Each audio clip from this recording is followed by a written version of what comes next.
So I'm so excited this month as we're starting a brand new series on happiness, all thanks to our member Stacy. Stacy, raise your hand. Stacy has had the idea. I'm going to call Stacy the sponsor of the message, the sponsor of the month. And it was wonderful. She came up with this idea and threw it by me. I said, I love it. And she's provided gifts for everyone all month long.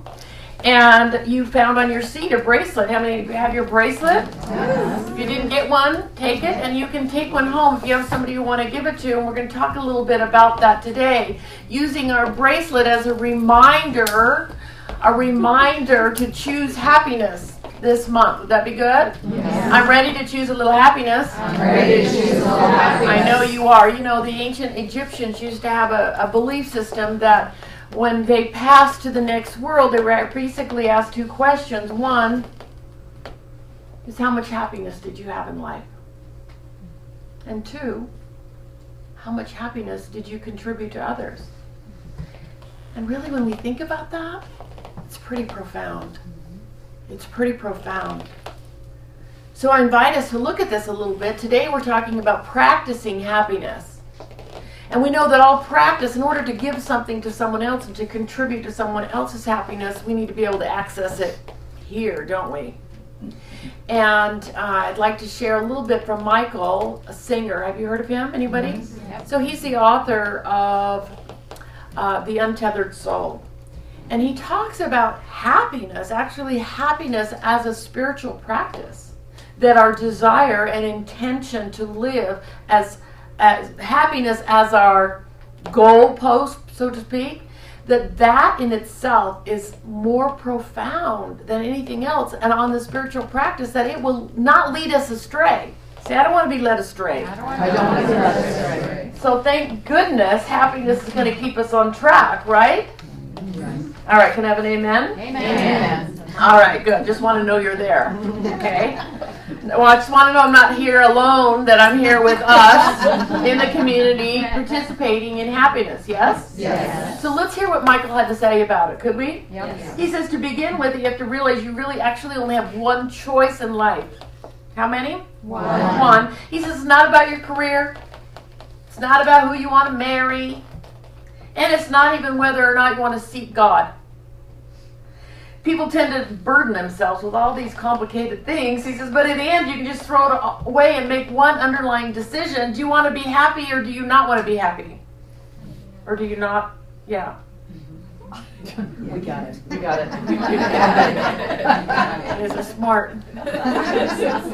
He says it's that simple. Now let's look at that a little bit deeper. Most of us don't give us that choice. I mean, we might say, well, of course I want to be happy, and I'm going to be happy just as soon as my life starts working. I want to be happy, someone might say, but my husband left me.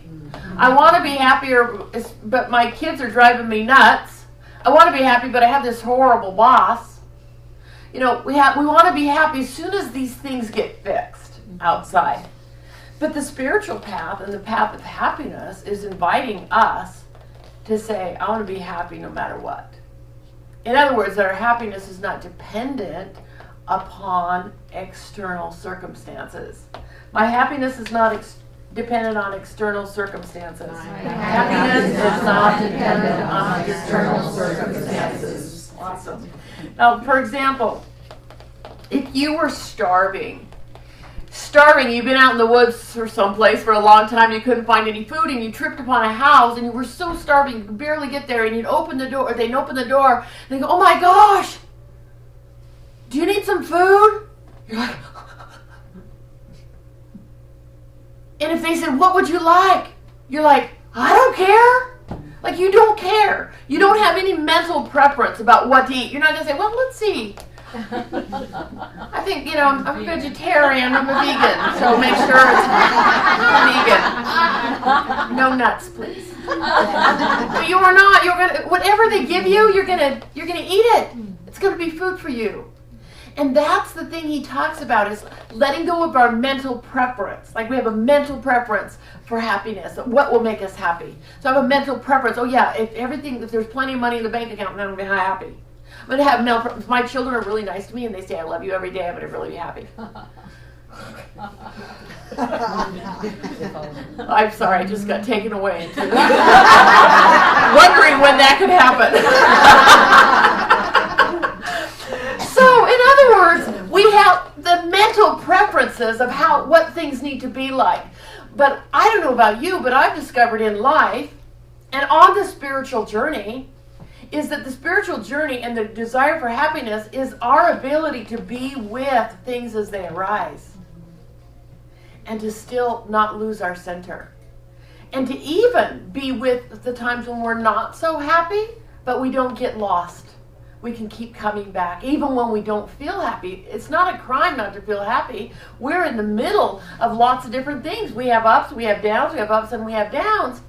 But at some point, we're going to be able to experience greater happiness when we let go of our preferences that everything has to fit into this mold in order for us to be happy.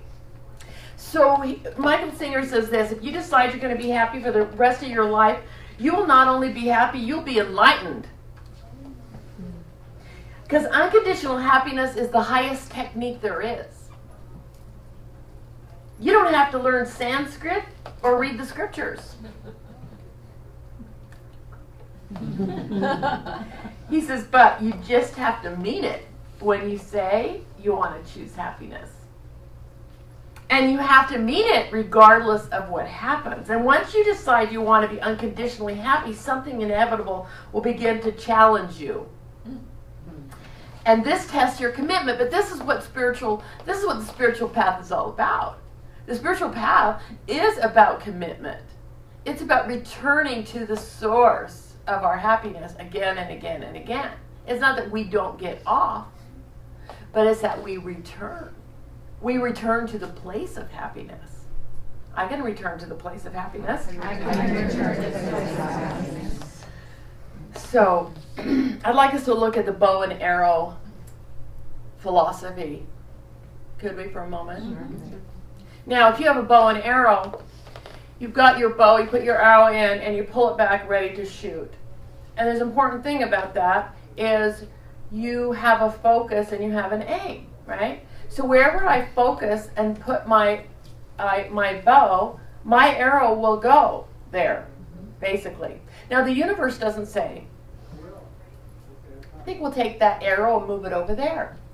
I don't like where she's aiming it. It's not going to bring her happiness.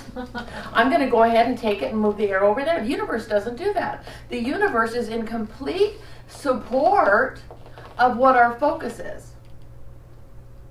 So when we look at this idea of practicing happiness, we must begin to develop actual practices that bring more happiness, more of a focus. The fact is that we have just about as much happiness as we have trained ourselves to have. We have just about as much happiness as we have trained and programmed our body to give us in response to hormones. Okay? So we have trained our body, and that's fine. But my invitation today is a very simple idea of how can we begin to train ourselves to experience more happiness. Would that be all right? Mm-hmm. So I would like us to look at 3 very simple things, and these are down-to-earth things we use in our real life. Would that be okay? Yeah. I decided to just let go of every deep, esoteric piece of knowledge today and take us right back to something very, very basic. And I'm pulling a few ideas from a book called Broadcasting Happiness, which is a business book. Broadcasting Happiness, about how is it and what are the things that we can do to be happier, and that what they're discovering in the workplace is that if you're happier, you create 31% more business. How many like 31% more business? More prosperity, more love, more joy in our lives, right? And if we want more in the outer world, and if we want a new effect, what have we learned? Where do we do the work? In the internal world. So I love that all month we're going to be looking at this idea of practicing happiness. And we're going to look at the idea of ourselves being more happy, but part of this is really about how are we contributing to the happiness of others? Because true happiness is is an element of that. How am I bringing happiness to others? Because we can sit around all day and go, I'm happy, happy, happy. But really, when it comes down to it, we're really happy when we're involved in life and we're contributing to the happiness of others and we're giving to others and we're serving others and we're being involved in that interplay of life, right? So let's look at 3 ideas. Can we look at 3 ideas? Yeah. How many ideas do you want to look at? 3. You guys are good. Number one is the happy lead. What does that mean? In the book it says the power lead, but I'm changing it to the happy lead. And what that means is, do you know, first of all, that human beings mimic? We are mimickers, okay? So we are mimickers, and humans are socialized to mimic one another.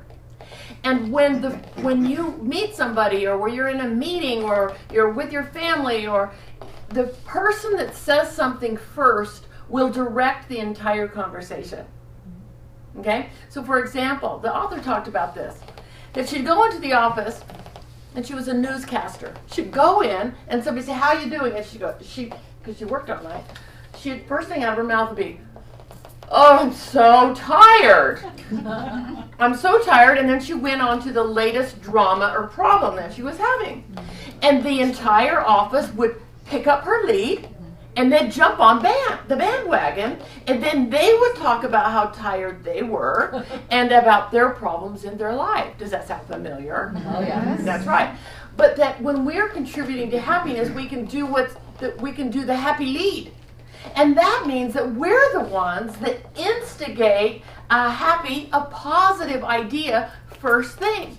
So that means someone says, how are you? And you find any reason whatsoever to say how things are working, or something that's happened good, or I'm feeling terrific, or my child talked to me today, it was wonderful. You know, on the way to work there was hardly any traffic. It was amazing. And watch how, after you have instigated the happy lead, people will mimic you. People will automatically mimic you, and they can't help it. The brain starts spinning about how they can beat you. Right? The brain starts going, oh yeah, okay, she's talking about being happy. How have I been happy lately? And automatically, we change the whole vibration of wherever we are. And imagine, like, in your relationships, how you doing? How you doing, babe? Instead of complaining about what they're doing wrong, you know, maybe we could say, I feel so great, and it just reminded me about this thing that you did. I feel so great.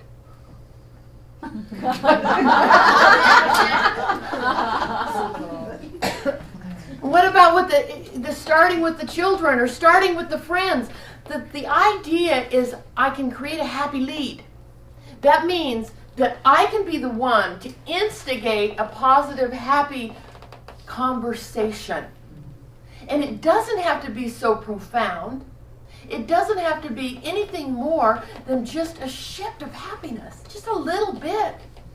And it'll be interesting to watch as we practice this week, won't it? That just instigating a little bit of a positive conversation and doing our happy lead, that how we can shift the entire vibration of the workplace, the family, the relationships, anything. Even someone at the store who's having a terrible time.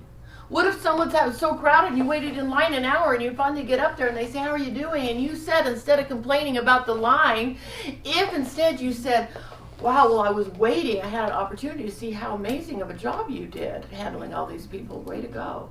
That clerk would probably go freaking crazy. Right? And their whole life would be, not their whole life would be changed, maybe their day. So we can spread happiness. So the first thing is a happy what? Lead. A happy lead. I can do a happy lead. I can do a happy lead. Very good. I know you can. Now, number 2.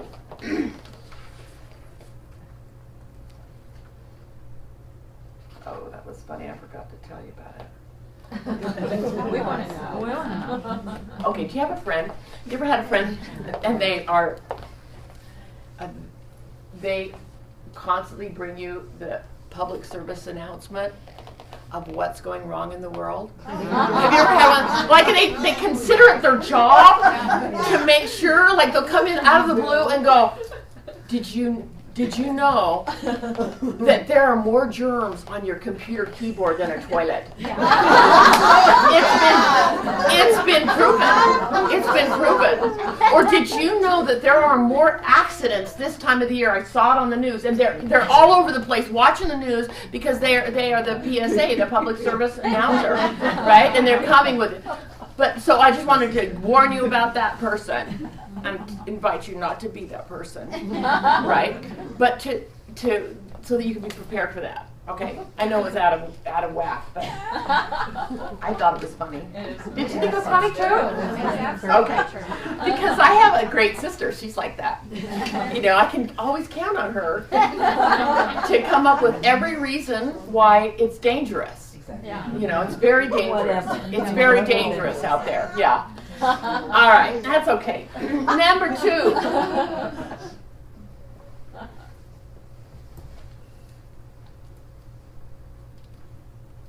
Let's play a game. There's something called flash memories. Flash memory is if I say a word, the first thing that comes to your mind is called a flash memory. Okay, it comes to you really first. You can tell a lot about how your brain works by what's coming into your mind immediately. All right, so I'm going to give you a few words. You don't have to write them down, but try to remember what you said, okay? And just trust, just whatever comes to your mind first of all, just remember what that is, all right? Okay, workplace, your workplace or school, your past year, your colleagues, your family dynamics, your child's math ability or your own, McDonald's, your first job, your country. Now, as I said these things, you can really observe the lens view of life that you take by looking at what was the first thing. Now, could you see any kind of patterns? Like, was the first thing that your mind went to the most wonderful positive outlook? Or was it maybe like the negative side of it? Because in every situation, you could have both, right? Yeah. I was shocked to find out when I did this exercise that most of them went to the negative, except for a couple. Like, instantly my mind went to what didn't work, and I thought, I might as well quit my job. Please don't. I thought I'm a positive teacher. But the thing is that we are wired for safety, and we are wired for protection. And so many times our immediate thing is our immediate response is, how can I be safe? And so we remember what didn't work in the year, or we remember what was dangerous, or we remember the problems with the family, or remember that, you know, McDonald's is not good for you. I mean, did you think, how many had a negative response about McDonald's? But did you know, I don't know if any of you knew this, but McDonald's has the highest quality potatoes in the world. Well, we didn't know that, right? And so that determines where our mind goes. So the thing is we're learning to retrain our mind to go in a new direction. So number 2 is focus on your wins. Focus on your wins. Focus on what's working. Tell your winning stories over and over and over. What we focus on the most is going to determine who we are. So when we're retraining the brain for happiness, we have to create positive, happy memories. We all have happy memories. I have a happy memory. But how many times does our mind go to the happy memory versus the unhappy memory, right? But we can retrain ourselves in little ways by focusing on our wins. How many have wins? Everybody's had wins. But how many times do we focus on the latest problem that we've been having instead? So our decision to be happy is going to be based upon our decision to refocus when necessary, to focus on the things that are going to bring us greater happiness. How many have had happiness in their life? Right? So how about remembering some of those circumstances, sharing those stories with other people, complimenting people on their wins, being an active broadcaster of happy news, being an active broadcaster that's sharing things that make us happier. Would that be good? Yeah. So we want to tell about the happy things that are happening. We want to share about the miraculous demonstrations that are happening in our life. We want to talk about those kind of things versus the things that aren't bringing us happy. Basic, right? Very, very basic. But we can be reminded to focus on our wins this month, can't we? Yes.